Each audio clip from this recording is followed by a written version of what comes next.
Hola amigas, amigos, estamos comenzando una edición especial del programa Sentido Razón. Eh, Vamos a estar conversando con un tremendo personaje y persona. Él es Sebastián Milos, director, creador de Portal Disc, y por eso muchos músicos pueden conocerlo. Y además es candidato a diputado por el Distrito 10. Y bueno, hoy es último día que se puede conversar sobre esto, así que vamos a conversar. Don Sebastián Milos, ¿cómo está ahí? Bien, aquí sobreviviendo a unos meses bien surrealistas que no me lo imaginaba en la vida que iba a pasar por estas odiseas de que es ser candidato y tratar de mantener la familia, la pega, todos los proyectos paralelos que hay. Porque, claro, hay candidatos que se piden vacaciones y de alguna manera como que se desligan de su trabajo. Pero en mi caso, como soy independiente, también como que No, es no hay. imposible. Entonces, al final estoy Imposible. como a muchos frentes simultáneos. Pero ha sido una muy buena experiencia en general. Estoy muy contento. Pensaba que a esta altura iba a estar así destruido. Y en realidad no tanto. Más bien como con ganas que ya pasar como en una etapa. Y muy contento también por lo que hemos logrado con Fuerza Cultural de esto de como de armar como un grupo potente de candidaturas vinculadas a la cultura, que le llamamos simbólicamente la lista de la cultura. Genial. Sí, cuando dijiste esto como haciendo campaña y tratando de mantener la familia y todo, es como cómo candidatearse a diputado y no separarse en el intento. Sí. O morir, porque realmente. Claro. No, pero sí. No, en ese sentido, yo creo que ha fluido bien. O sea, en términos familiares he tenido harto apoyo. Por supuesto que era un tema también que me preocupaba. Porque uno también se puede poner muy idiota en una campaña con malas pulgas, ¿no es cierto? Y no fue así. Pues, afortunadamente diría que no me llegué a estresar así tanto. Porque además que realmente, como te decía, lo más motivante de todo este proceso, más que mi propia candidatura, ha sido la formación de este grupo súper diverso, amplio, de candidaturas de Arica a Punta Arenas, vinculadas a la cultura, y que, bueno, para diputados, para senadores, para core, y que en realidad eso ha sido como un motorcito bien potente en la campaña porque de alguna manera me ha mantenido muy activo y con gente, conociendo gente nueva todo el rato, como con mucho apoyo mutuo, entonces como que no me he sentido tan solo, de repente las candidaturas son un poco solitarias, porque como que a nadie le gusta mucho escuchar de política, entonces, en cambio aquí como que me rodeé de pura gente que está en la misma, entonces, Genial. como que era un muy buen grupo de acompañamiento también y de tirar para arriba, no hubo nunca una mala onda, al revés, fue como todo, mucha colaboración en ese grupo, mucha como fraternidad un poquito, ninguno se sentía competidor, eran como todos muy generosos con los datos, con las ideas, con la difusión mutua, etcétera. Genial. Y me imagino que aun cuando, obviamente, cuando uno hace una campaña, está con el deseo, sabiendo que es difícil, igual tiene la intención de ser elegido, ¿cachai? Pero sabiendo que, ok, si quienes no resulten elegidos, porque se sabe que no todos van a salir, ¿cachai? Me imagino que está por último la sensación grata de haber puesto la cultura en el tema, ¿cachai? Que se hable de cultura y que muchos digan, ah, pero en el proyecto o en los planes de gobierno debe estar metida en la cultura, porque antes no, o sea, antes era simplemente, ¿qué le importa a la gente? Seguridad, salud, trabajo, ¿cachai? Pero ahora no, es que sabes que la gente también quiere que haya cultura. Ya se puso ese tema también ahí en el debate y creo que se ha logrado, ¿o no? ¿Cómo lo ves Sí, tú? totalmente. De hecho, yo considero, y lo he considerado siempre, ¿no?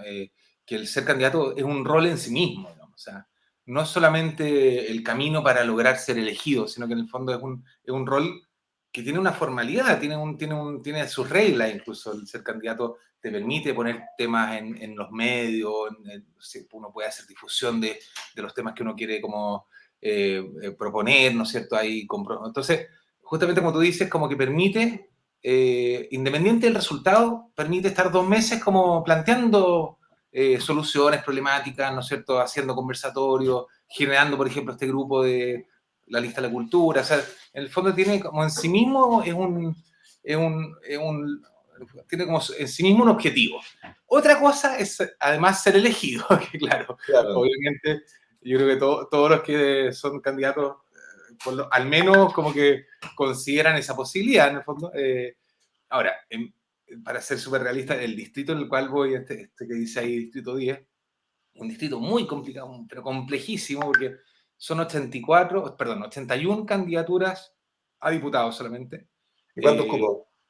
8, Ya, de los cuales un distrito donde probablemente de esos 8, 3 o 4 se van para la derecha, digamos. Entonces claro.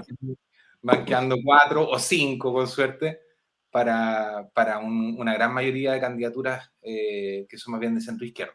O sea, de estas 81 candidatos que te contaba, son como 65 más bien de centro izquierda. Entonces, en el fondo, Ya. entre esos 65 estamos compitiendo por 4 cupos. Así, para hacerlo. Chocha, ya, claro, ya no es uno de cada 10, sino que uno de cada 15. Claro, exactamente. Así que bueno, es súper difícil. Además que siempre cuando uno es candidato por primera vez, como que no está esa experiencia previa. Yo probablemente si partiera de nuevo, haría cosas distintas. Obviamente me he dado cuenta qué tipo de acciones son más efectivas que otras. Hay cosas que a lo mejor haría de una manera un poco diferente. No obstante, estoy súper contento de todo lo que se ha logrado. Así que nada, mañana súper tranquilo.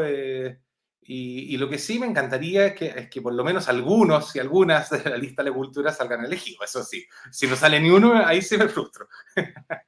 Claro, y ustedes, además del Distrito 10, o sea, ¿en cuántos lugares más o menos tienen candidatura? Al En menos todo la el país. gente de cultura, de fuerza cultural.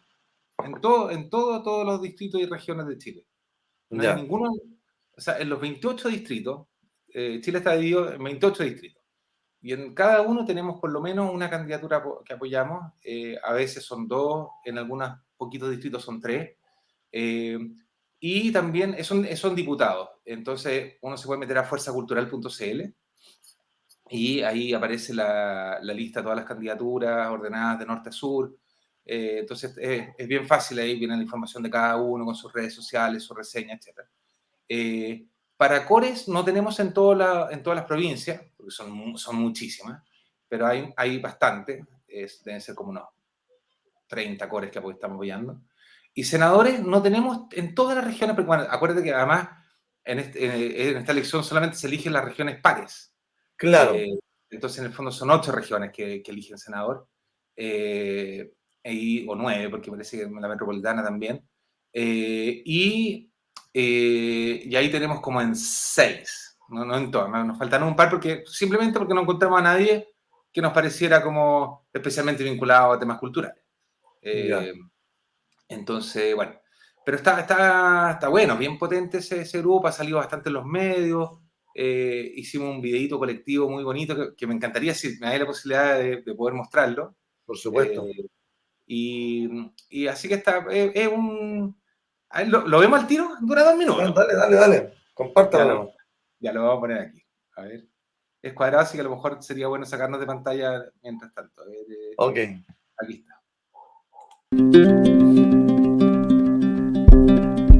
Somos la Lista de la Cultura, un grupo de candidatos y candidatas de todo Chile, de distintas listas y pactos electorales y que nos une un objetivo en común. La cultura debe ser la fuerza inspiradora del proceso constituyente y de todos los cambios políticos, sociales y culturales que estamos viviendo en Chile. Este grupo ya cuenta con más de 60 candidaturas de ámbitos tan diversos como la música, el teatro, la danza, la literatura, la artesanía, el folclore, la ecología, la educación, la ciencia, el periodismo, el patrimonio, los pueblos originarios, la dirigencia social, la producción audiovisual, la fotografía, la historia y la gestión cultural. En conjunto, asumimos públicamente diversos compromisos por los que lucharemos desde el Senado, la Cámara de Diputados y los consejos regionales en caso de ser elegidos. Primero, lucharemos por la dignificación del trabajo en cultura a lo largo de todo Chile, facilitando la creación de nuevos espacios laborales y asegurando una mayor protección social. Promoviendo la formalización de las relaciones laborales, generando formas de apoyo alternativas a la concursabilidad y facilitando el acceso de la ciudadanía a las diversas formas de expresiones culturales. Segundo, velaremos por el fortalecimiento de las instituciones culturales, incluyendo la reestructuración del Ministerio de la Cultura, las Artes y el Patrimonio, que debe tener un rol protagónico en los nuevos desafíos y procesos que enfrenta el país. Tercero, defenderemos y nos pondremos a disposición del proceso constituyente y de la anhelada nueva Constitución, entendiendo que generará cambios profundos que deberán implementarse con apoyo de todas las instituciones públicas. Cuarto, defenderemos la inclusión en todo ámbito y condición. En especial en cuanto a los géneros, a las etnias, a las religiones, a los territorios. Situación socioeconómica, discapacidades, edades y nacionalidades. Quinto, rechazaremos cualquier tipo de abuso y vulneración de derechos humanos proveniente de organismos públicos y privados. Sexto, vamos a promover un estado de bienestar que vele por el cumplimiento de los derechos sociales relacionados a vivienda, trabajo, salud, educación y cultura, tanto en niveles institucionales como cívicos. Séptimo, lucharemos por la preservación de la naturaleza, entendiendo que la situación de crisis medioambiental por la cual atraviesa nuestro planeta nos exige apuntar a una forma de vida en reciprocidad con los ecosistemas. Octavo, defenderemos la libre expresión, el derecho a manifestarse libremente y al uso de los espacios públicos para el arte, la cultura, la memoria y el patrimonio. Noveno, impulsaremos que se garantice la seguridad social y pensiones dignas y justas. Terminar con las AFP y crear un nuevo sistema de pensiones de reparto y solidario. Décimo, promoveremos la educación como un derecho universal de desarrollo humano e integración social, que debe ser garantizado por el Estado, asegurando gratuidad, calidad y continuidad. Del mismo modo, consideramos fundamental potenciar la educación socioafectiva, artística, cívica, cultural y ambiental en todos los niveles, especialmente en el programa de educación escolar. Los invitamos a apoyar esta iniciativa, conociendo, difundiendo y votando por las candidaturas de esta simbólica y significativa lista de la cultura. Toda la información en www.fuerzacultural.cl.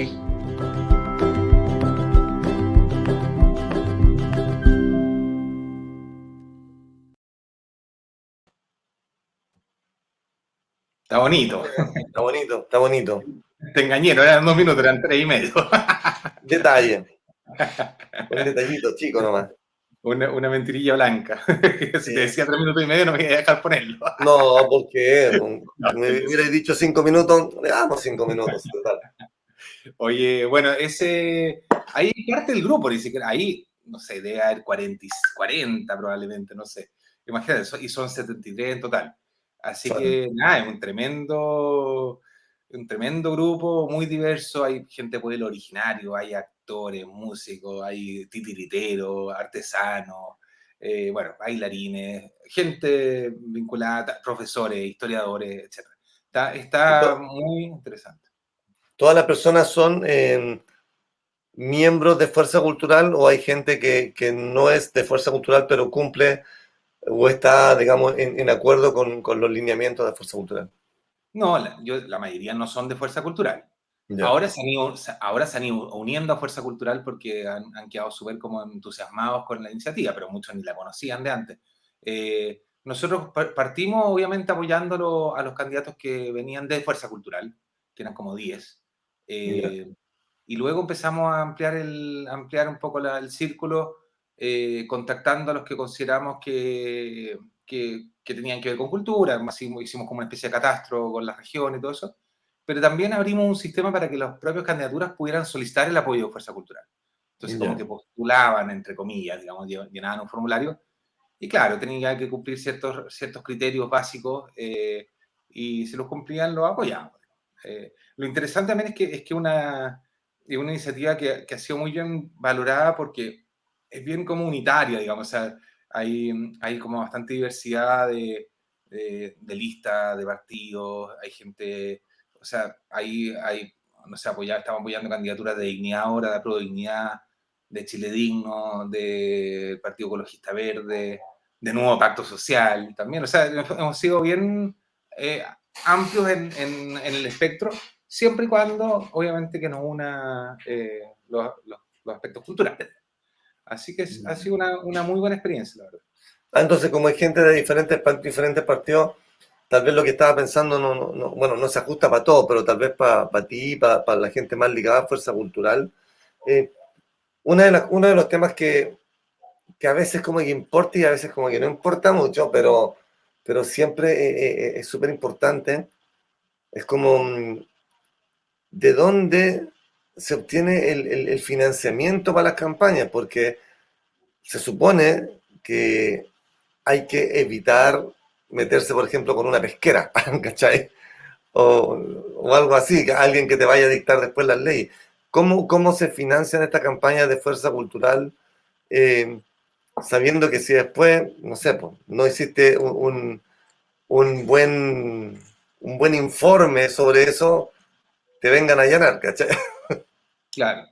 Bueno, parto diciendo de que Fuerza Cultural no aporta ningún recurso económico a estas candidaturas. O sea, para nada no tendríamos cómo tampoco. Entonces, cada candidatura tiene su propia campaña. Y en general, y no es coincidencia, como son personas que trabajan en cultura en general, son campañas bien austeras. No son así.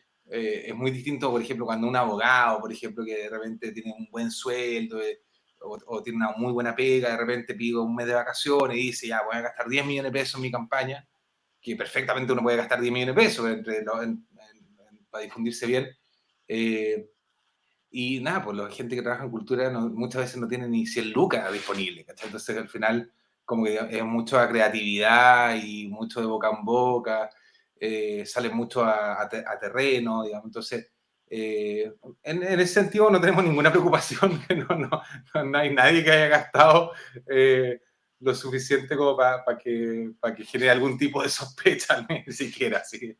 Y nada, así en el fondo y por eso ha sido tan importante también, porque lo que hemos hecho es que en el fondo unificar estas como fuerzas como individuales, digamos, en un proyecto más colectivo que de alguna manera tiene una difusión como en conjunto. Este videíto, por ejemplo, un videíto que está bueno, ¿te fijas? O sea, es un videíto que genera muy buena recepción de la gente que lo ve, y claro, es algo que salió gratis, a puras buenas voluntades, cada uno mandó su parte, un amigo de Fuerza Cultural lo editó, yo coordiné la gestión de invitar a hacer los videitos, a recepcionarlos, y se hizo el video, costo cero. Se difunde por las páginas de todos los candidatos. Claro, se difunde por las páginas de todos los candidatos, por las redes de Fuerza Cultural, y bueno, sí, es un poco la idea, es un buen ejemplo un poco de muchas otras cosas que hemos hecho. Ya. Y por ejemplo, esa cuenta que el CERVEL les pasa, ¿se recibió alguna colaboración ahí? Depende, es que como te decía, como cada candidatura va en una lista distinta, a las listas a veces pasan y a veces no pasan algún aporte a las candidaturas. En el caso, por ejemplo, de todas las candidaturas de Dignidad Ahora, que es la lista donde yo voy, efectivamente un aporte de 1 millón de pesos a cada candidato. Ya.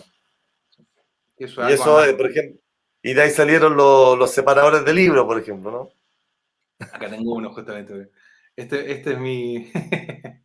ha sido mi único elemento así entregable, ha sido este. Ya. Que me encanta, porque me ha pasado que nadie me lo rechaza, ¿cachai? Como dice, qué simpático, un marcalibro. Ya, yo no voy a votar por ti, pero igual me lo llevo. Claro, igual es útil. me sirve, claro, sí. Sí, pues ahí sí hice hartos marcalibros. No, bueno, hice también unos lienzos para algunas casas. ¿Qué más? Bueno, campaña en redes sociales. Ha habido gastos como de ese estilo, digamos.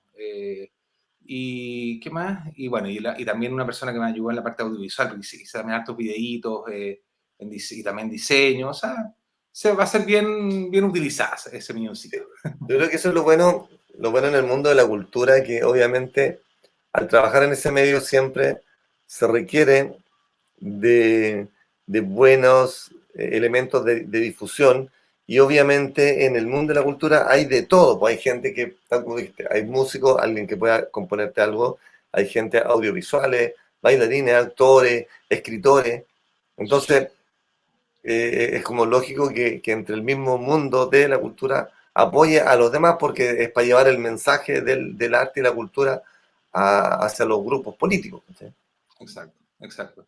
Sí, bueno, eso es muy entretenido. Y además, otra cosa, aparte de esa como diversidad de apoyos, en el fondo, hay como un espíritu común que es muy evidente. O sea, en el fondo, que yo no noto, por ejemplo, no lo noto tanto en otros espacios, donde no hay un objetivo tan común. Aquí el objetivo, más que político, es cultural. Entonces, de alguna manera, como que eso ya nos une mucho, en el fondo, en términos de los énfasis, de los anhelos que tenemos.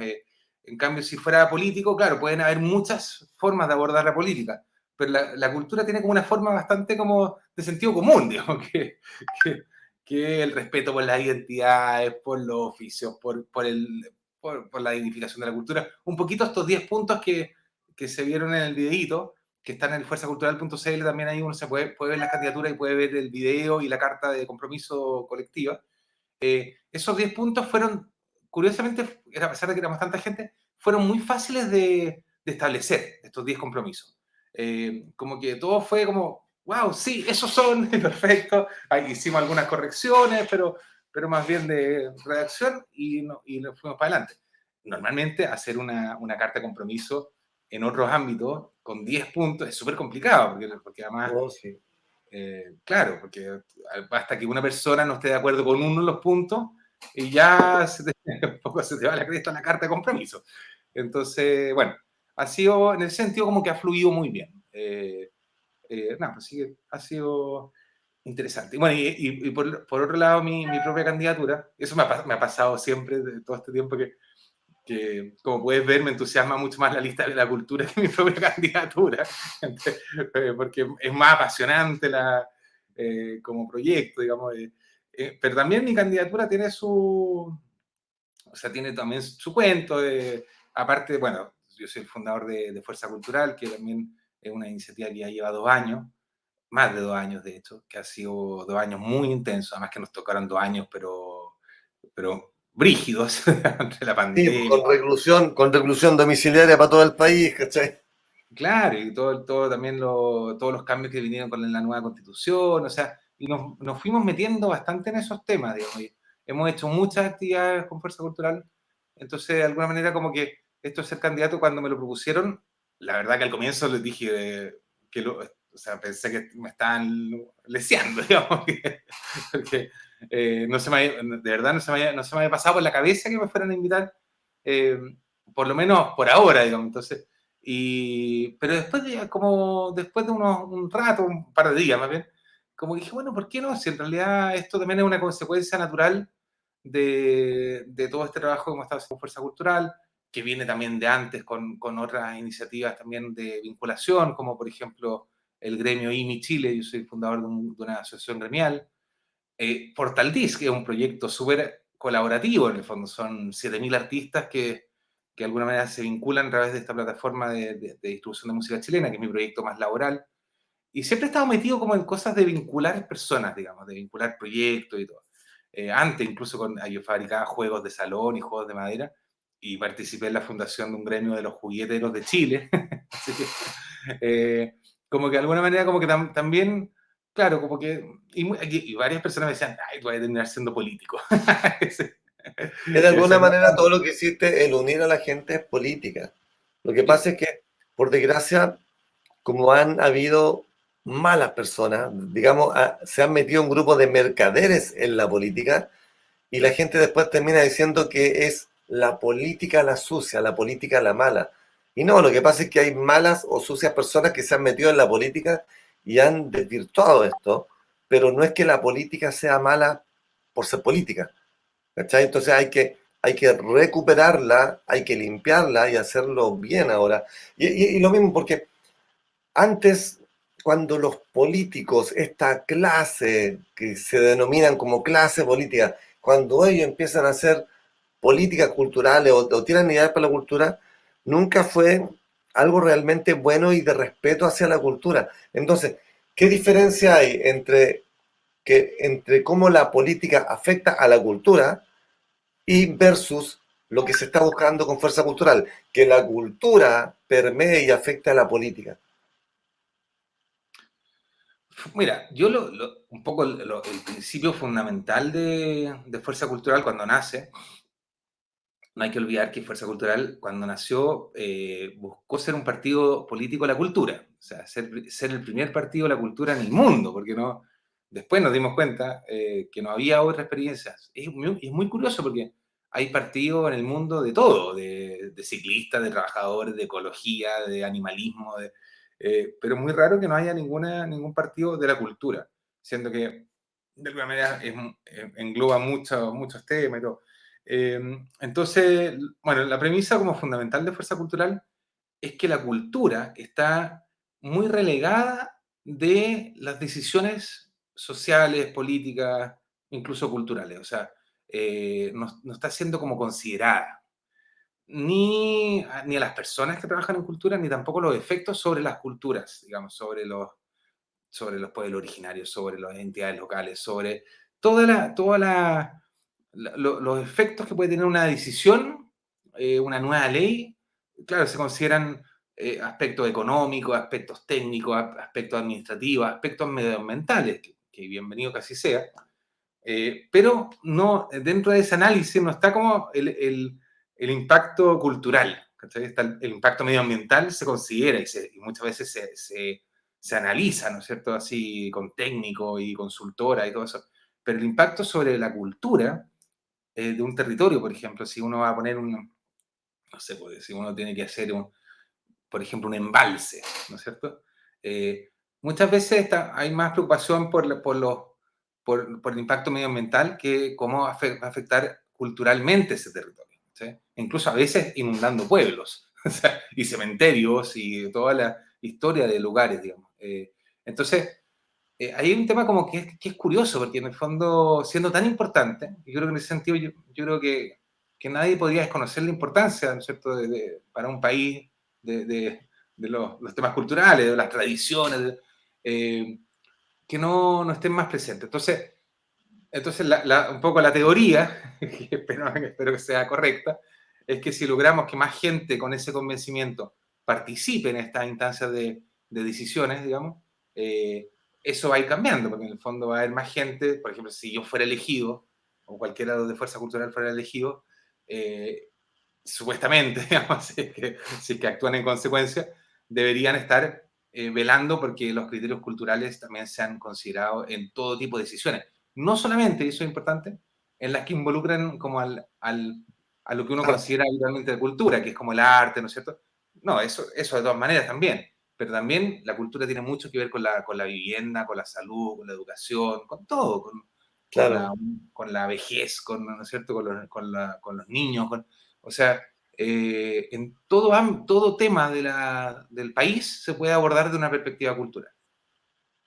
Claro, es muy diferente decir invertamos en construir una cancha de fútbol o invertamos en construir un parque donde toda la comunidad pueda llegar a entretenerse versus para un grupo. O financiemos un club de rodeo donde van a llegar un porcentaje de personas versus un parque, no sé, temático donde haya juegos, también tal vez mini cancha, pistas para andar en bicicleta, o sea, todo eso, ¿cachai? Cambia mucho decir, por ejemplo, vamos a hacer una embalse en tal parte del río, pero resulta que ahí es donde llegaba la comunidad a bañarse y a compartir. Entonces, obviamente cambia la comunidad y que al final eso es cultura. Exacto, exacto. No, uno puede ver, por ejemplo, los impactos son tan evidentes, por ejemplo, la misma pandemia. Fíjate la cantidad de cambios culturales que se han generado a partir de la pandemia, en términos de formas de comunicarnos, formas de trabajar, todo el tema del teletrabajo, por ejemplo, yo creo que llegó para quedarse, los Zoom, y bienvenidos sean muchas veces, de repente me pegaban unos piques de 1 hora, reuniones absurdas que duraban 1 minuto. O sea, genera muchos impactos culturales, y eso es cultura también, no es solamente... A mí me pasa, y una cuestión que me da mucha rabia, es como el punto número 1, lograr como un poco derrotar ese paradigma de que la cultura es como el evento de fin de año. O sea, Claro. hay muchas personas e instituciones, incluso que como que consideran la cultura como que la acotan ahí nomás, ¿cachai? Como decir, no, si nosotros hacemos muchas cosas por la cultura, celebramos el aniversario y el festival de verano, ¿cachai? Sería como, Claro. ¿y qué más? Y No, para el 18 de septiembre ponemos un grupo de cuecas en la plaza. Claro, exactamente. Entonces, claro, y eso no es tan difícil si uno le empieza a meter el tema. Yo creo que hemos avanzado bastante, incluso con Fuerza Cultural, como de dar a entender que eso es una mínima parte de la cultura, que es una parte importante, obviamente, pero justamente vivienda es cultura, ¿no es cierto? La artesanía, ¿no es cierto? Como que, porque además a veces incluso se restringe solamente como a la arte escénica, incluso. O sea, muchas veces ni siquiera se consideran como los oficios tradicionales de un lugar. ¿Cachai? Claro, o la literatura. La literatura y la artesanía. El otro día tuvimos un encuentro con artesanos que fue maravilloso y que justamente ahí había todo un tema bien profundo de qué es artesanía, un poco de artía, porque a mí no se me hubiera ocurrido que existía como todo ese dilema, porque claro, actualmente, y eso también es un tema muy, muy cultural, tú vas a una feria artesanal y venden hasta revólveres, o sea, imitaciones de pistolas, ¿cachai? Entonces, y puras cosas chinas y Claro. slime, ¿cachai? Entonces, y claro, y ahí uno dice, bueno, ¿cuál es el límite? ¿Dónde está? ¿Qué es artesanía? ¿Es algo hecho a mano? No necesariamente, porque en el fondo uno puede hacer a mano cualquier cosa, en el fondo. Entonces, algunos dicen que sí, que cualquier cosa es hecha como manualmente, otros que no, que la artesanía tiene que ser algo que siempre sea diferente una de otro, ¿ya? Porque, claro, hacer a mano, pues uno podría, en este momento no se me ocurre un ejemplo, pero uno podría, no sé, hacer una, qué sé yo, ahora no se me ocurrió. Pero sí que estaba pensando que tal vez el hacer a mano, más que nada involucra que sea algo que identifique un poco al lugar desde donde se hace. Porque, por ejemplo, cuando hay gente que dice no, que no sea igual, pero, por ejemplo, en Rari, en el Maule, tienen la artesanía en crin. Y hay al menos dos grupos de señoras, de mujeres que están trabajando en el crin y todas se ponen de acuerdo, ok, ya tú vas a hacer tanta florcita, tú vas a hacer olor, y se ponen de acuerdo para hacer algo, pero la diferencia está en que ellas utilizan una técnica que es de ese lugar. Entonces eso es un producto que hace, primero, utilizan un producto de la zona, tienen un producto que hace que esa zona se reconozca y toda la gente se involucra en este trabajo. A distinto a que esa gente que tampoco está mal, pero mucha gente que compra y revende, básicamente, no trabaja, solamente compran y revenden. Y los productos que tú encontráis en una feria artesanal desde Arica, Santiago, Concepción, vas a tener los mismos productos compra-venta. Pero en algunos lugares tenéis como, no sé, lo de Pomaire, en un lugar hacen cesto, en otro lugar alfarería, que distinguen a una zona. O sea, yo creo que tienen una identidad de territorio, no sé. Claro. Claro, exactamente. Ahí había, ese era el otro tema, la diferencia entre el artesano y el comerciante, que también es, bueno, y ahí, te fijáis, todo eso es un ejemplo, pero llevado a otro ámbito, todo eso es muy cultural, ¿cachai? Como, y también ahí hay decisiones que tomar y lineamientos, ¿no es cierto? Si, por ejemplo, si se protege que una feria artesanal solo tenga artesanía o no, y eso es una decisión que alguien tiene que tomar en algún momento, y alguien lo tiene que proponer, digamos. O sea, ¿está bien que se vendan revólveres en una feria artesanal? ¿Está bien que se vendan, no sé, por los slime chino que más encima son tóxicos? Si nadie hace nada, eso va a suceder, porque probablemente es más fácil vender slime que vender una artesanía de clean. Entonces, bueno, ahí, entonces, por eso es importante que haya personas que les interese ese tema. Porque si a nadie le interesa, no, nadie va a tomar ninguna iniciativa ni nada. Va a quedar ahí nomás, y muchas tradiciones se empiezan a perder. Lo que contaban estos artesanos que para ellos era muy angustiante, que sabían que el puesto al lado ganaba 3 veces más que había comprado en el mall chino, una cuestión de 100 pesos, las vendían en lucas, y ellos haciendo la artesanía todo el día, la cuestión ganaban 10 veces menos.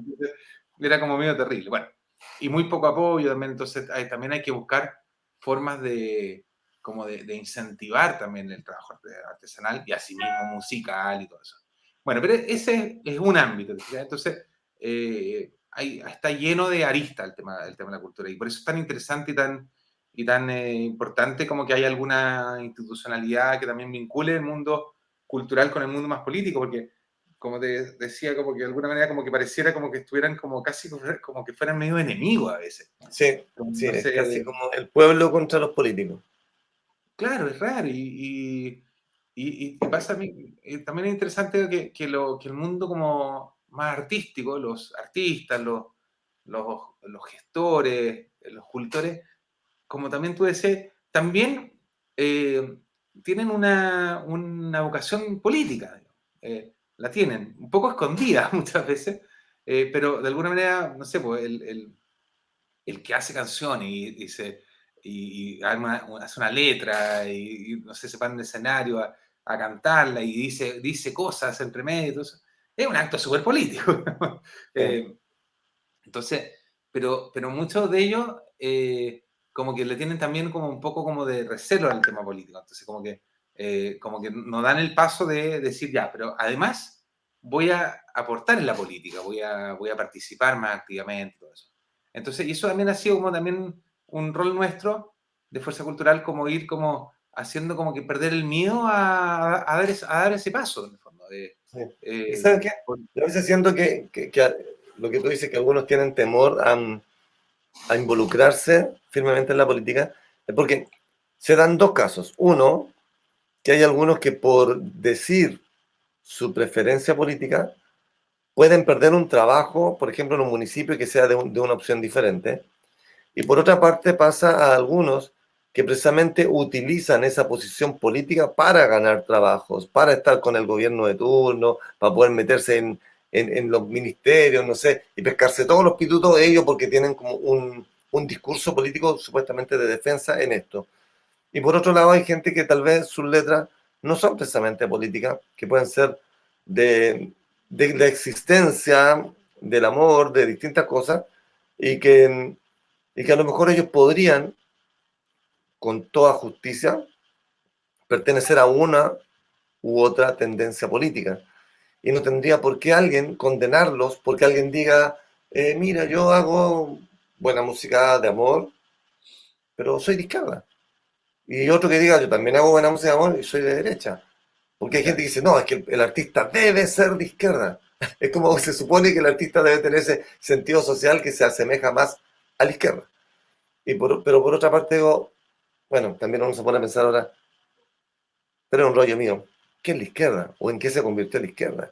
Y la gente, y el pueblo en general dice, viejo, a mí no me interesa ni la izquierda ni la derecha. A mí me interesa alguien que simplemente vea que todos están, primero el que gobierna para todos, para el vecino, tu vecino puede ser de derecha, tu de izquierda, el otro del centro, y el que gobierne va a gobernar para ti y tus vecinos.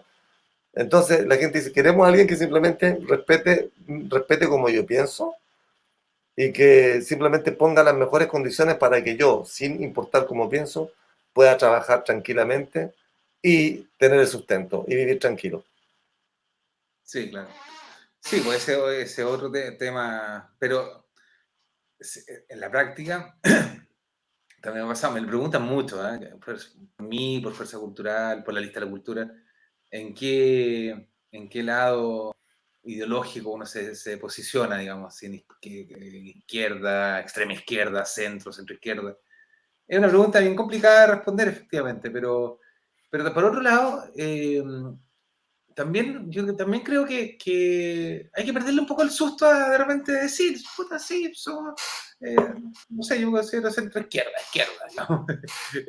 Y no, también eso como ser muy reacio a decirlo, es como, mira, si al final, bueno, es una manera como de resumir un valor, digamos, o sea, claramente el weón que va a votar por Kast es de derecha, ¿no es cierto?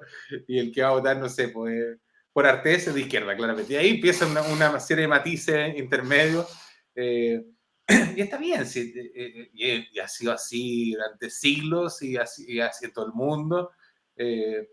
Claro, yo creo que no es lo principal, pero también es algo como que de repente esta gente que dice, no, puta,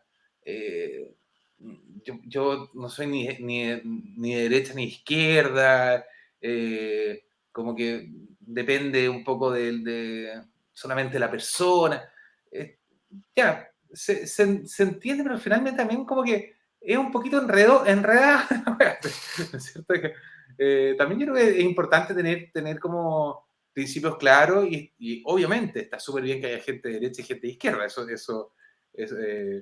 y eso es sano también para la propia política, para la sociedad, que haya dos visiones, ¿cachai? Que eso alimenta el debate, está súper bien. Pero en el sentido, por eso yo no lo veo dañino en sí mismo, ¿cachai? Otra cosa es andarse definiendo todo el rato, así y hay personas que parten cualquier cosa diciendo, bueno, yo que soy de izquierda, Claro. no es necesario. Más Claro, bien, y entonces, sí, como que se ponen en un escenario diciendo, yo soy de izquierda, por lo tanto, nunca voy a estar de acuerdo contigo que eres de derecha. O al revés, yo soy de derecha y me carga todo lo de izquierda. Entonces, chucha, ¿cómo podemos obtener diálogo? ¿Cómo podemos obtener acuerdo? ¿Cómo podemos querer gobernar para todos, sabiendo que todos tienen que pensar diferente, que la igualdad no es buena? La igualdad en cuanto a que todos somos iguales no es buena. La equidad es buena, pero la igualdad no.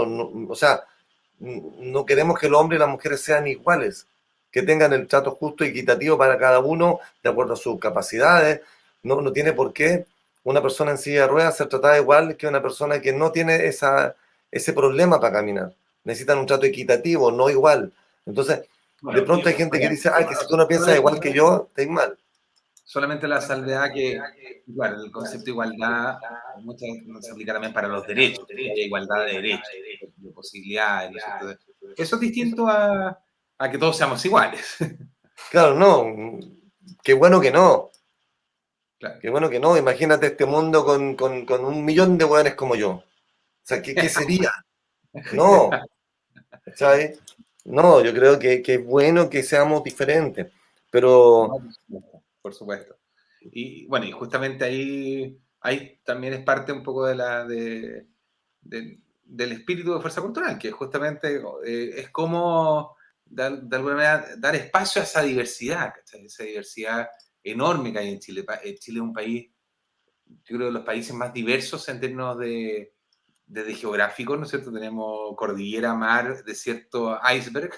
O sea, entonces tenemos todo para tirar la chuña de tipo de territorios. Entonces, y eso, los territorios también forman cultura.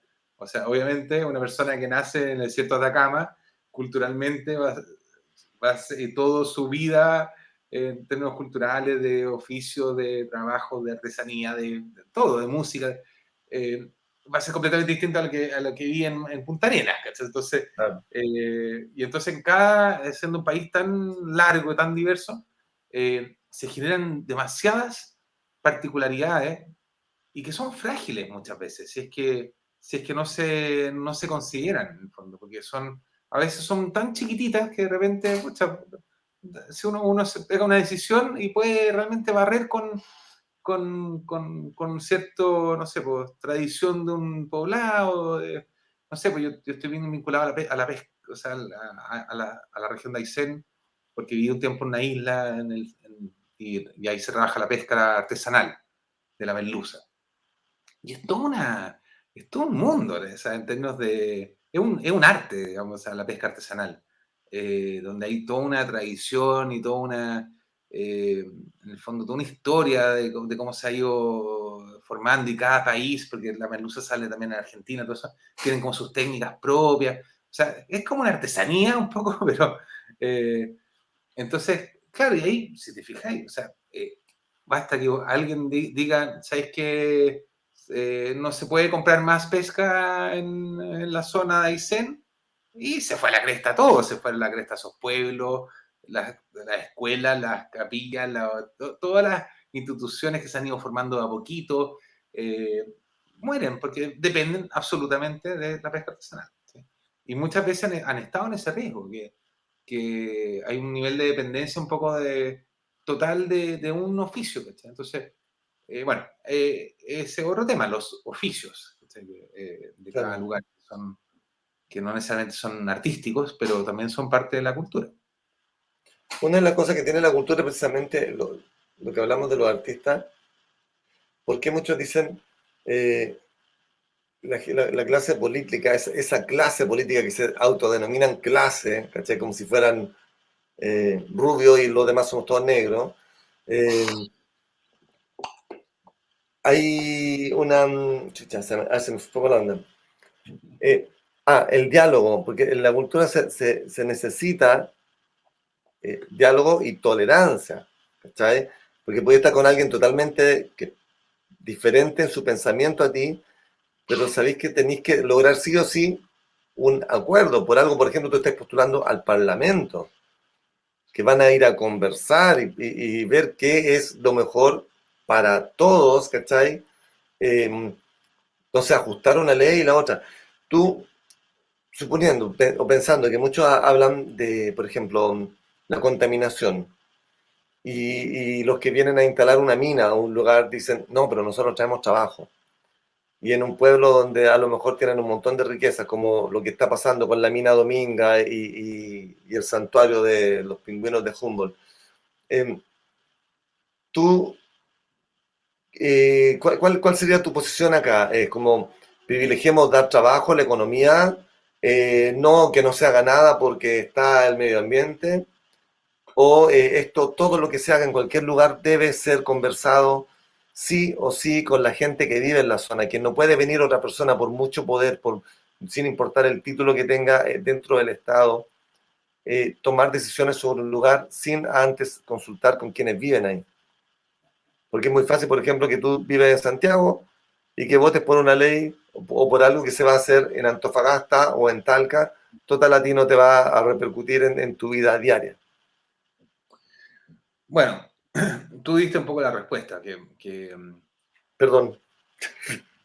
No, está bien, pero en el fondo, evidentemente, aquí no se puede, no es blanco-negro, digamos, o sea, porque en el fondo son demasiado complejos estas decisiones como para tomar una posición única, digamos. Pero, por ejemplo, yo he estado, no sé, pues estuve bien involucrado, bueno, no sé si bien involucrado, dándole harto seguimiento y participando un poquito en el tema de Patagonia sin represa, que ahí, por ejemplo, había un gran drama, porque ahí para mí era negro, o sea, no podía haber inundarse la Patagonia, que es como yo creo que si Chile tiene como un tesoro, así, para el futuro, en todo ámbito, turístico, ambiental, hídrico, ¿no es cierto? La Patagonia, o sea, es toda la zona de Aysén entonces, haber puesto ahí mega represas, así, era en el fondo no tenía ningún sentido, finalmente como que ahí justamente como que muchas veces se evalúa como en términos económicos, pero muy poco en el impacto, no solamente ambiental, sino que también en el impacto futuro, por ejemplo, en el turismo, ¿cachai? ¿Cuánto hubiera impactado a la larga en el turismo? Toda esa región vive mucho del turismo. Probablemente hubiera perdido muchos bonos, toda la zona del río Báquer, por ejemplo, si hubieras tenido una mega represa. Un gringo no le interesa ir a ver represa, ahí media oxidada. No, pues ahí se habrían llenado más de plata los que ya están llenos de plata y habrían llevado a la miseria a una región completa. Claro. Entonces está lleno de efectos secundarios que hay que considerar. Y claro, y también el tema cultural. Uno dice, pucha, es que da pega. Sí, pero la gente en Aysén no es su... no viene a Aysén porque pretenden trabajar en una mega represa. O sea, si viene a Aysén porque viven del campo, ¿cachai? Les gusta, no sé, toda la tradición, ¿no es cierto? Y muchos han ido para allá a colonizar, porque era una zona de muchos colonos. Entonces, claro, es un muy mal argumento, porque además son estos proyectos, son estos proyectos que dan pega mientras se construyen, pero después un operario y chao. Claro, y la pega se la dan a personas que vienen de distintas regiones, ni siquiera se la dan a los que viven ahí. Evidente. Entonces, ahora, por otro lado, también hay veces que es inevitable y, claro, y se tienen que hacer ciertas cosas. Entonces, no sé, por ejemplo, recuerdo muy cercanamente un caso más o menos parecido en el embalse Santa Juana, en el Valle del Elqui, que se necesitaba un embalse de frentón y era algo como una necesidad absoluta para el propio valle. Crear ese embalse, que era como el único lugar donde se podía, implicaba tapar un pueblo, inundar un pueblo. Un pueblo entero. Un pueblo chico, pero viejo, digamos. Un pueblo, no sé, 100 años o más, con muchos viejitos viviendo ahí, con un cementerio local, con escuelita, bueno, un pueblo. Todo lo que tiene un pueblo. Ponerlo en otro lugar. Entonces, claro, y ahí, ¿qué se hace en ese caso? ¿Cachai? Entonces, y ahí uno ve las distintas visiones, y ahí uno ve también la visión, los valores, ¿cachai? También un poco como una visión era, pasémosle plata, expropiémosle, digamos, le pasamos plata y que se compre un departamentito en La Serena, ¿cachai? Esa era la visión más, en el fondo, economicista, digamos, ¿cachai? Como fría. resolverlo con plata. Otros decían, no, construyamos, no sé, pues 5 kilómetros más allá, una población, como un condominio, y le pasamos una casita a cada uno. Ya, podía ser. Y la tercera, que es un poco la más difícil, pero la que a mi juicio era la mejor, y finalmente la que se hizo, para ser justo, traslademos el pueblo. O sea, trasladémoslo en serio, o sea, casi una minga, ¿cachai? Entonces, se trató de rescatar todo lo posible del pueblo, o sea, se trasladaron casas, se trasladó, se exhumaron el cementerio también se trasladó, ¿cachai? Los huesitos, la escuela, o sea, en el fondo como que que no es, o sea, obviamente nunca va a ser igual, pero se trató de mantener lo máximo posible la identidad del pueblo. ¿Sí? Yeah. Y finalmente la gente quedó bastante como agradecida. Yo conozco ese caso bien, para hacerle reconocimiento, por si es que está escuchando, porque mi mamá estuvo muy metida en ese tema. Mi mamá trabajaba en el Departamento Patrimonio del Ministerio de Obras Públicas, y le tocó un poco estar a cargo de ese tema, de ese problema, y conocer a la gente. Entonces, desde mucho antes de que el pueblo ya se fuera a inundar, ir a conversar con la gente que querían ellos. O sea, no llegar a imponer una solución, porque a lo mejor efectivamente podría haber sido, que a lo mejor ellos dijeran, no, saben que en realidad ya me tiene chato el Valle del Elqui, nos queremos ir para La Serena, así que feliz pásennos un departamento en La Serena con vista al mar y nos vamos. Pero claro, no, nadie quería eso, nadie. O sea, no pasaba por un tema económico, pasaba por un tema realmente como de que tienen sus raíces ahí. Sí. Eso es lo que algunos no entienden, que la gente, tal como tú dijiste, lo que pasó en Patagonia, la gente se va hacia una zona porque está cansada o no quiere vivir en el cemento, en la ciudad, y quiere vivir en un lugar con el paisaje, con la naturaleza, viviendo de otra forma. Entonces, que después vengan a decirle, te voy a construir un mega proyecto y vamos a poner mucho trabajo y ciudad, y aunque hubieran dicho tal vez no vamos a hacer una represa, pero vamos a venir a construir edificios y vamos a hacer una cantidad de cosas y vamos a hacer una ciudad aquí. Pero perdón, yo me vine de la ciudad porque quería vivir en un pueblo y me venía a traer una ciudad para acá, bueno, qué locura. Por eso yo creo que siempre es bueno conversarlo con la gente y de repente, aunque podáis tener puntos de vista muy diferentes, ¿cachai? Uno no puede llegar a imponerle al otro nada. Claro. No, y es muy, en ese sentido, es muy siniestro el método, porque en el fondo llegan con plata bajo el brazo, en el fondo como a comprar el apoyo. Entonces, y ahí Hidroaicén hizo un trabajo, un lobby, pero gigantesco para lograr como que la gente se defendiera este proyecto, justamente porque evidentemente iba a haber una oposición tremenda. Entonces invirtieron mucha plata en como comprar el apoyo, y no, al final no le resultó igual. Oye, a todo esto, ¿cómo se llama? El otro rollo que tenía también es que aparte de la represa, eran como, no sé, no me acuerdo, de 4.000 o 7.000 kilómetros de tendido de alta tensión, que implicaba unas torres gigantescas para llevar esto y a terminar dándole electricidad a las mineras en el norte. O sea, no tenía ni pies ni cabeza. Y además que esas torres de alta tensión, porque uno dice, ya, una torre, ya, bueno, ya uno se acostumbra a ver una torre. Pero más encima implicaba hacer como un corredor sin vegetación de creo que 40 metros de ancho, o 70 metros de ancho, no me acuerdo, era mucho, donde había que arrasar con toda la vegetación para evitar incendios, no sé. Entonces eso, imagínate el impacto que también tenía ecológico. No, era una locura absoluta. Sí, qué triste que a veces algunos privilegian el tema de... Creen que desarrollo es simplemente plata, porque hay una disyuntiva entre desarrollo y progreso. Es como tú puedes, ok, desde niño a adulto creciste, tenés más centímetros, más cuerpo, comiste, pero ¿y tu cabeza y tu mente? Tu cuerpo es más grande, ok, construiste edificios, pero la cultura, el pensamiento, ¿qué pasa con eso? Que tal como tú dijiste, lo de este pueblito en el norte, qué rico que respetaron eso, el corazón y el cerebro de este pueblo, porque podrían haberle dicho, ok, te voy a construir una casa súper moderna y vas a hacer más grande. Ok, pero no quiero ser más grande y tonto, quiero ser inteligente, quiero mantener esas cosas, los sentimientos que son súper valorables para la gente. Eso es una cosa que normalmente los artistas entienden, se supone. Sí. No todo. También eso también es otro paradigma, que no todos los artistas piensan igual. Eso está claro.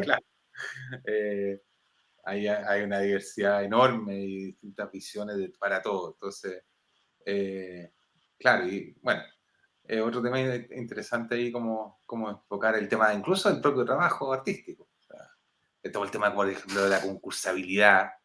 Hay gente que la detesta, o hay gente que la defiende.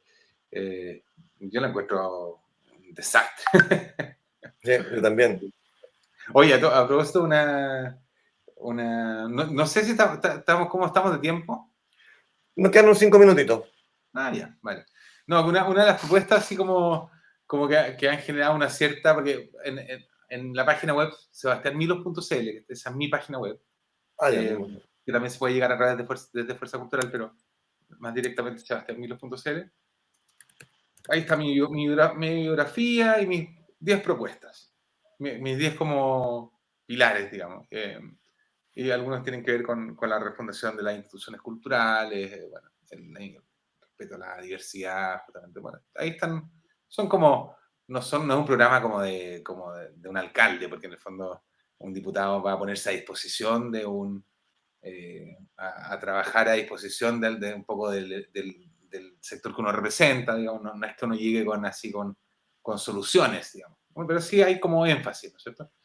Bueno, y uno de los temas que a mí hace años me viene dando vuelta en la cabeza y que ahora dije, es momento por lo menos para plantearlo, es que yo estoy 100% convencido de que es posible y muy necesario que el transporte público sea gratuito, ¿ya?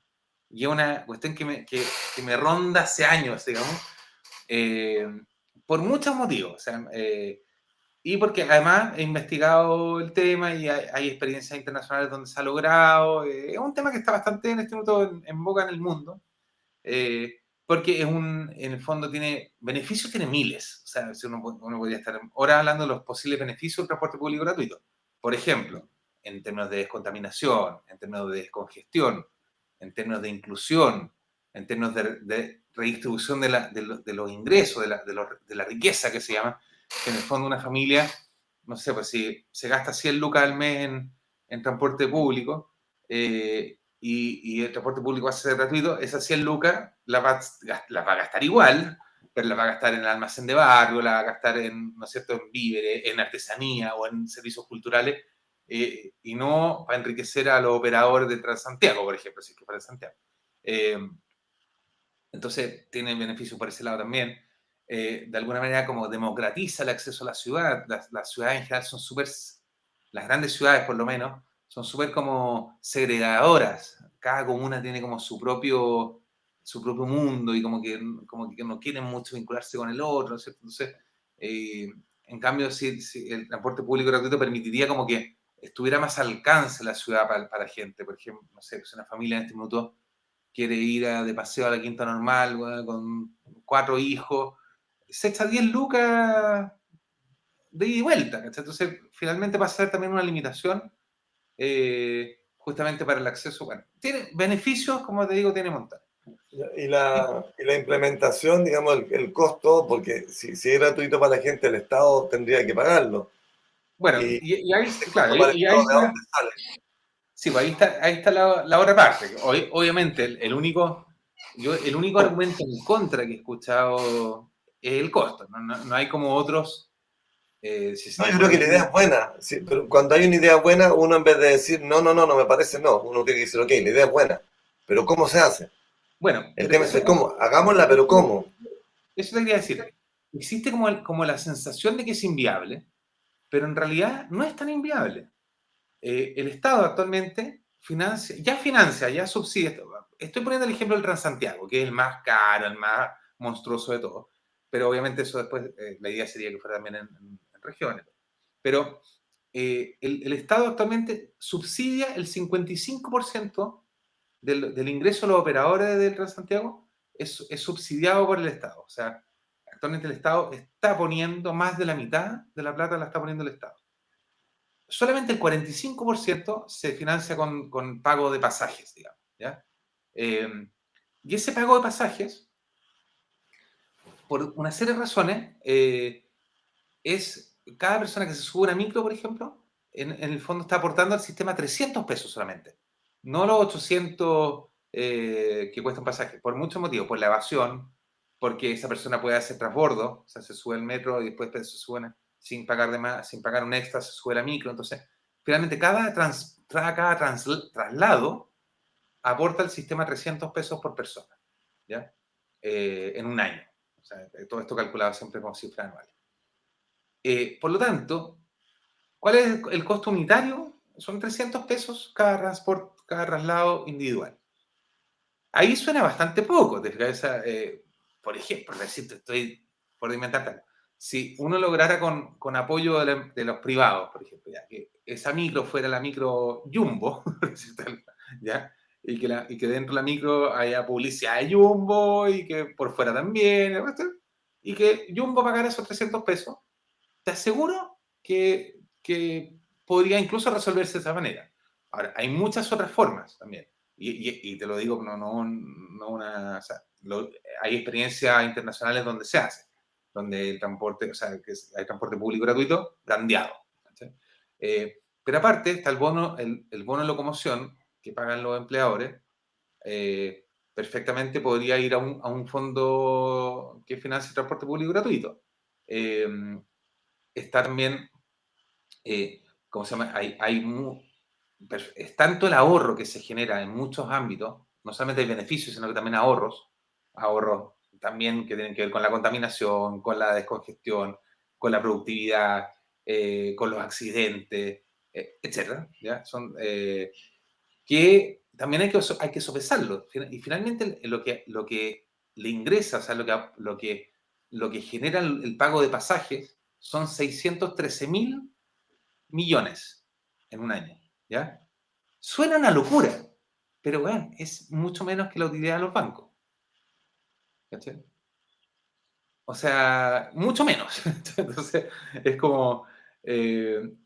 piensa que Farcas donó 1.000 millones a la Teletón. Estamos hablando de 613 donaciones de ese tipo. Me estás hablando de 613.000 millones de pesos, que son más o menos 800 millones de dólares. Exacto, claro, exacto. Y claro, bueno, se ve que los bancos generan miles de millones de dólares. Exacto. No, si no, en ese sentido no es una locura. Y pasa otra cosa que también ayer estaba escuchando una noticia de que hay líneas del Transantiago donde menos de la mitad pagan el pasaje. ¿Cachai? O sea que hay un nivel de evasión tan alto que es muy injusto. Imagínate para la gente que mucha gente de muy escasos recursos, un tema de honestidad, paga el transporte, pero finalmente está subsidiándole el transporte al que paga. Entonces, bueno, no es para nada una locura. Y yo creo que es un tema que al menos hay que plantearlo porque podría generar un impacto muy positivo en muchos ámbitos. Ahí en mi página web también es el número 10, la propuesta número 10, y hay un link donde hay mucha más información y como investigaciones extranjeras y todo. Está bueno. Genialísimo. Hoy está potente la propuesta, sí, de hecho porque... claro, también te ahorraría las molestias de los inspectores teniendo que bajar a la gente porque no pagó y los problemas y la violencia y todo eso, sí. Está muy buena la idea. Es buena como propuesta para que se estudie y se vea cómo hacerlo. Yo creo que cuando hay buenas propuestas, sin importar de dónde vengan, en vez de decir sí o no, es como, ok, la idea es buena, veamos cómo se hace. Todo lo que sea bueno hay que ver cómo se hace, no, es que lo dijo el del otro lado, entonces yo no puedo apoyarlo. Entonces, siento que en ese sentido, al menos espero yo, que desde el ámbito cultural hay una mayor capacidad de diálogo y por lo tanto de entendimiento. Y en eso te quiero dar el voto de fe ahí para que ojalá se haya elegido, ¿cachai? Gracias. Eres un hombre de mucha fe. Muchísima fe, sí. Oye, Seba, tu último minuto para que te despidas de la gente y lo invite a ir mañana. Oye, ya estamos encima, pues mañana ya es la votación. Sí, bueno, mañana es un día súper histórico, digamos. O sea, me puse nervioso ahí con toda la pantalla para mí solo. Sí, pues para que te mostres tú solo y te voy a dejar solito Bueno. Oye, bueno, mañana es un día realmente histórico, que es una especie como de hito de todo este proceso que hemos estado viviendo desde el 18 de octubre del 2019, ¿no? Y de antes también, pero un poco como que ahí partió una etapa y mañana un paso importante, sin duda, es lo que suceda con la votación de mañana. No solamente en términos de la presidencia, sino que también en todas las instancias de participación, como los CORE, el Senado y la Cámara de Diputados, es muy relevante, porque finalmente son ellos, por ejemplo, la Cámara de Diputados y el Senado, que van a tener que implementar la nueva Constitución. Por lo tanto, tiene que ser gente que se ponga a disposición de eso también. Bueno, siempre uno escucha, y me toca escucharlo siempre, a cada rato, digamos, como, son los mismos de siempre, no sé qué. Falso. Está lleno de candidaturas que no son los mismos de siempre. El problema es que los mismos de siempre son los que más se publicitan, los que tienen más recursos, entonces uno como que son los que uno más ve. Pero si uno investiga un poquito, está lleno de candidatos jóvenes, hay de distintas realidades, de diversidades, hay para elegir montones. O sea, solamente en el distrito 10 para diputados son 81. O sea, hay mucho donde elegir. demasiado. Sí. Ojalá fueran un poco menos. Pero uno entonces tiene la posibilidad, en el mismo distrito 10, que es Santiago, hay gente de pueblo originario, bueno, de distintos oficios, ámbitos, etc. Así que investigar un poquito, en ese sentido, una buena fuente de información es la página fuerzacultural.cl, porque ahí nosotros hicimos una selección de candidaturas que al menos tienen un elemento en común, que es su compromiso por los derechos culturales y por todo lo que hemos estado hablando en esta conversación. Así que nada, pues invito ahí a que lo revisen, fuerzacultural.cl y sebastianmilos.cl si es que conocen a alguien en el Distrito 10, o ustedes son del Distrito 10. Hay un eslogan que es bueno que dice, en el Distrito 10, vote 110. soy el número 110, así que para que se acuerden de mañana buscar el voto, que es una tremenda sábana, pero ahí estoy al lado izquierdo, como al medio, el número 110, Sebastián Milos. Y nada, ahí vamos a, si saliéramos elegidos, vamos a impulsar muchas iniciativas en este ámbito más de ver estos cambios políticos, sociales, culturales, desde una mirada cultural. Hay una frase muy bonita de Fuerza Cultural que dice que consideramos que la cultura debe ser la fuerza inspiradora de los cambios sociales, políticos y culturales. Esa es un poco las ganas que tenemos, que sea realmente una fuerza e inspiradora. ¿Ya? Eso. Genial. Bueno, y si ganan, va a ser un desayuno de 50 millones. No. Qué locura esa cuestión. Sí, una tontería, pero bueno. Sebastián, suerte. Que sea todo bien mañana. Para empezar, que ojalá no ocurra lo que algunos por ahí están ya diciendo que tienen miedo del fraude porque el CERVEL les dijo que dejaran la urna sin cerrar. Estaba medio rara la cosa. Dijeron que cuando contaran los votos no sellaran los sobres. Ojalá que mañana no haya ningún tipo de ese problema y que sea todo súper transparente y que, bueno, ojalá que en esta ocasión ganen los que tienen que ganar. ¿Cachai? No tal como tú dijiste, el que tuvo más plata para publicitar solamente. ¿Cachai? Ojalá Chile tenga lo que necesita. Y bueno, ¿qué más te digo? Un abrazo, cuídate mucho. Y nos estamos viendo ya para cuando termine todo esto, para el próximo. Ahí se ve una cabecita. Aparece un duende. Entonces, hablamos después, pues, para ver cómo va todo y hacer un resumen de repente de cuánta gente obtuvo Fuerza Cultural y todo eso. ¿Te parece? Ojalá que ande bien por ese lado. Ya, pues, nos vemos. Nos vemos, un abrazo. Chao. Y nos vamos con la música de Nina Baez. Chau, chau.